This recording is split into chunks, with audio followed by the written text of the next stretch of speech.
En République démocratique du Congo, la mission onusienne va renforcer ses effectifs à Kichanga. Nous sommes dans une partie du territoire de Masisi, en province du Nord Kivu. Mesdames, Messieurs, voilà donc ce qui résume l'actualité du jour pour ces mercredis. Nous allons commencer à Goma comme d'habitude, où la manifestation du collectif des victimes de l'agression rwandaise réprimée violemment par la police. Nous aurons le temps de suivre en images et suivre les interventions des uns des autres par rapport à ce qui a motivé à la tenue de cette manifestation. Nous allons donc nous rendre en territoire de Masisi, où, je le disais, la MONUSCO renforce ses effectifs à Kichanga pour protéger les civils. Pendant ces temps, le gouverneur de la province du Nord Kivu instruit les agents administratifs de regagner le territoire de Masisi, une décision qui intervient quelques jours après l'adresse du chef de l'État qui a allégé les mesures de l'état de siège plus de 2 ans dans la province du Nord Kivu et de l'Ituri. Après, nous allons chuter sur le plan régional l'information entre la RDC et l'Ouganda. Une attaque ADF fait 3 morts, dont des terroristes dans un parc en Ouganda. Vous êtes nouveau, n'oubliez pas de vous abonner. Et on va se retrouver dans la deuxième partie pour cette rubrique d'échange sur les questions d'actualité.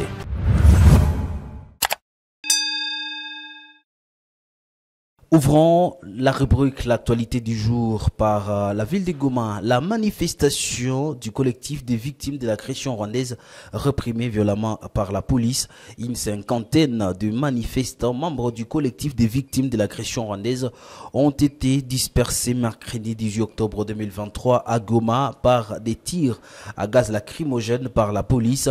Ces manifestants exigent le départ sur le sol congolais de forces de l'EAC malgré l'interdiction de cette marche la veille par la mairie. Les manifestants ont bravé la paire et se sont dirigés vers le gouvernorat de la province du Nord Kivu.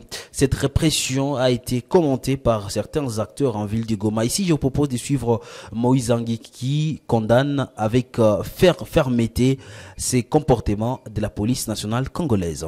Ce matin à Goma, nous avions annoncé notre manifestation pacifique pour exiger le départ immédiat et sans condition des troupes de l'EAC. Nous sommes très sidérés et très révoltés de voir l'attitude par laquelle les éléments de l'ordre viennent de réprimer sanglamment notre manifestation au point d'arrêter certains d'entre nous. Nous exigeons leur libération tout à l'heure et nous continuons à demander le départ de l'EAC qui continue à cohabiter et jouer le jeu de l'ennemi en lieu et place de protéger la population congolaise. Nous sommes très révoltés au travers de l'attitude qu'affichent les forces de l'EAC ici chez nous en province du Nord Kivu, qui se permettent de bloquer même les jeunes résistants Wazalendo qui sont déterminés à engager sur la première ligne de front à mettre en déroute l'ennemi de la République, la M23. Avant de parler de cette question des renforcements des effectifs par la MONUSCO, parlons quand même de cet incendie d'origine inconnue qui brûle de boutiques et boucheries à Biambwe. Plusieurs maisons dont des boutiques et boucheries sont parties en fumée dans un incendie qui s'est donc déclaré à Biambwe la nuit du mardi à mercredi. Et Biambwe, vous le savez, c'est un territoire de Masisi en province du Nord Kivu. D'après le président du conseil local de la jeunesse dans cette partie du groupement Mufuni, Kibabi, c'est vers 0 heure que cet incendie malheureux d'origine inconnue s'est produit à partir d'une buvette jusqu'à consumer d'autres maisons voisines alors que tous ses occupants étaient en profond sommeil. Toujours à Masisi, la mission d'observation et de stabilisation des Nations Unies en RDC vient de renforcer ses effectifs militaires dans la cité de Kichanga.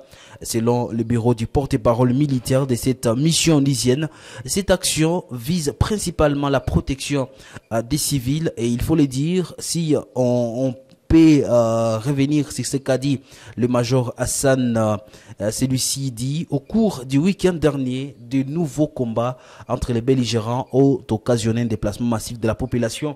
Environ 10 000 personnes ont trouvé refuge dans la base de la MONUSCO à Kichanga. 18 000 hommes, femmes et enfants se sont réfugiés à l'extérieur de la base, a fait savoir donc cet officier de la mission onusienne. Au-delà des actions liées à la protection des civils, la plus grande mission onusienne dans le monde se félicite aussi des actions secondaires menées toujours dans la chefferie Bachali dans le territoire de Massissi. Toujours dans cette partie de la République démocratique du Congo et une partie de la province du Nord Kivu, le gouverneur militaire à l'intérim de la province du Nord Kivu, le général-major Peter Chirimwami Kuba, a instruit les cadres et agents du territoire de Massissi à regagner leurs fonctions. Dans un télégramme publié mardi, le numéro 1 de la province appelle aux agents de l'État de regagner leur poste après que plusieurs villages aient été récupérés par les forces d'autodéfense Wazalendo et les forces armées de la République démocratique du Congo. Une décision qui intervient quelques jours après l'adresse du chef de l'État qui a allégé les mesures de l'état des sièges, déjà, vous le savez, 2 ans après dans la province du Nord Kivu et de l'Ituri. Avant de se diriger sur le site de Kivu Morning Post, parlons quand même de cette information où les terroristes des forces démocratiques et alliés ADF-MTN sont accusés d'avoir perpétré une attaque sanglante mardi 17 octobre 2023 dans le parc national de Queen Elizabeth. Le porte-parole de l'armée ougandaise, le général Fred Enanga, qui confirme la nouvelle, dresse un bilan de 3 morts, dont 2 étrangers qui séjournaient en Ouganda dans le cadre du tourisme.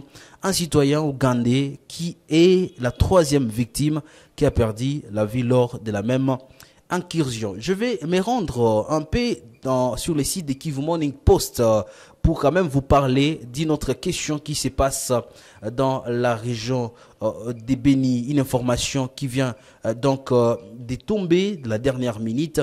Il s'agit donc des terroristes des forces démocratiques et alliés ADF qui ont été neutralisés par les forces armées de la République démocratique du Congo, soutenues par l'armée ougandaise, vers la forêt des Mayangos, à quelques 10 km de la ville de Beni.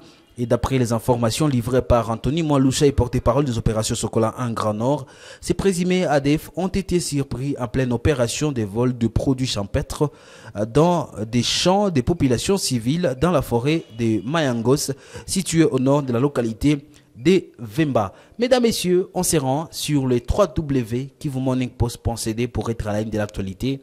Moi, je vous retrouve très prochainement pour un autre numéro de l'actualité du jour. D'ici là, portez-vous bien.